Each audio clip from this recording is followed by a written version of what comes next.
So compute the double integral, okay, of x squared y cubed, where r is the rectangle minus 1, 2, cross minus 2, 3. Okay? And we're going to actually compute this two ways because I want to show you that the order actually doesn't matter. So let's say we wanted to compute, oh, and by the way, first of all, notice that Fubini's theorem does hold because this is a polynomial. It's continuous. Okay? And we're dealing with a rectangle here. Now remember our notation. This means that x is going from -1 to 2, and y is going from -2 to 3. Okay? So let's go ahead and integrate with respect to y first. So we have by Fubini's theorem that this double integral, I don't know why I put x again, y cubed dA is equal to, so if we integrate with respect to y first, it's going to be integral. Okay, we're doing y first, so minus 2 to 3, because that's what y is going from, x squared y cubed dy, and then dx. Now what is x going from? X is going from -1 to 2. Okay. And kind of like chain rule, we work inside out with this. We're going to compute this first integral first. And again, to compute this, we're doing a partial integration. So we're integrating with respect to y in this case. Okay. But we're treating x like a constant. So this is equal to,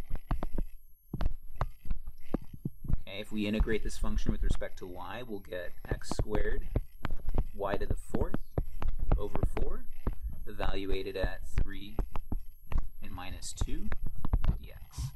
Okay. And let's see what we get. So remember your fundamental theorem of calculus, you plug in the upper bound, plug in the lower bound, and subtract them. We'll get minus 1, 2. So if we plug in 3, we'll get 81 x to the 4th. I'm sorry, x squared, not to the 4th. Over 4 minus, if we plug in minus 2, let's see, that's 4 times 4, that's 16. X squared over 4 dx. And one thing I want you to notice is, notice that there's no y's appearing anymore, right? So that's what I meant earlier in the statistics realm when we talk about an iterated integral like this. You're integrating out one of the variables. Okay? So notice when we integrate it with respect to y, it's gone. Okay?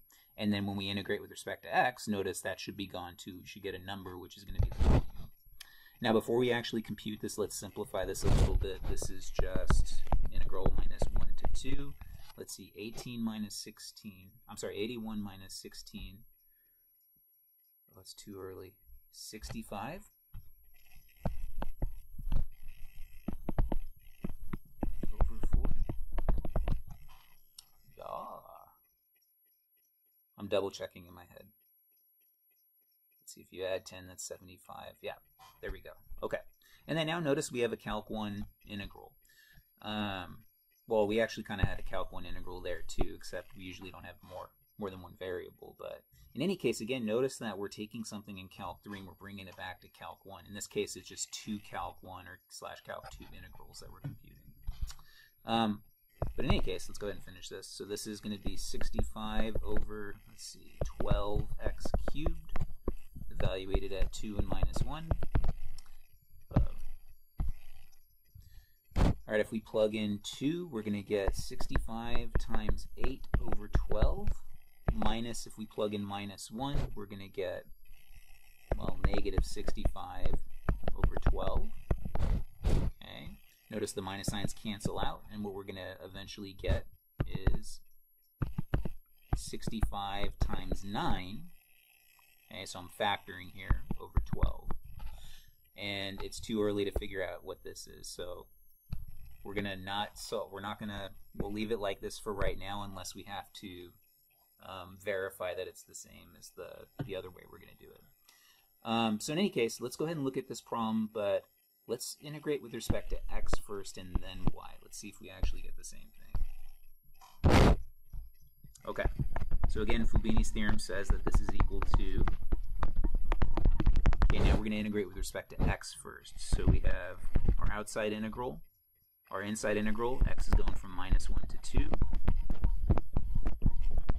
Okay, and then our outside integral, y is going from minus 2 to 3. Okay, so we're we're going to proceed similarly. We're going to go ahead and calculate that inside integral and then work our way out. Okay? So in our inside integral here, we're going to integrate with respect to x first. So we're going to get, let's see, so x cubed y cubed over 3, evaluated at 2 and minus 1, which is going to give us, okay, if we plug in 2, we'll get 8 y cubed over 3, minus if we plug in 1, we'll get minus y cubed over 3. Okay. And again, let's simplify that before we try to compute that. That'll be, so the minus signs cancel out, so we'll have 9y cubed over 3 dy. So again, I want to point out that when we integrated with respect to x, notice we integrated out x. X is no longer appearing. Okay. And then like we did, or like we saw in the last example, when we integrate with respect to y, we're going to get a number, which is our volume. Okay, so now let's integrate with respect to y. So we're going to get 9, and notice I'm not simplifying 9 divided by 3 because I want us to see that it's the same thing. We'll get 9y to the 4th over 12, evaluated at 3 and minus 2. Alright, if we plug in 3, we're going to get 81 times 9 over 12, minus, if we plug in minus 2, we're going to get, and hopefully you're seeing sort of a similar thing happening, 16 times 9 over 12. And if we subtract those two things, again, what are we going to get? We're going to get 65 times 9 over 12. Okay. Now, I know it was a little while ago. Let's check, is that actually the same thing we got in our previous slide? Ho, ho, ho, you betcha.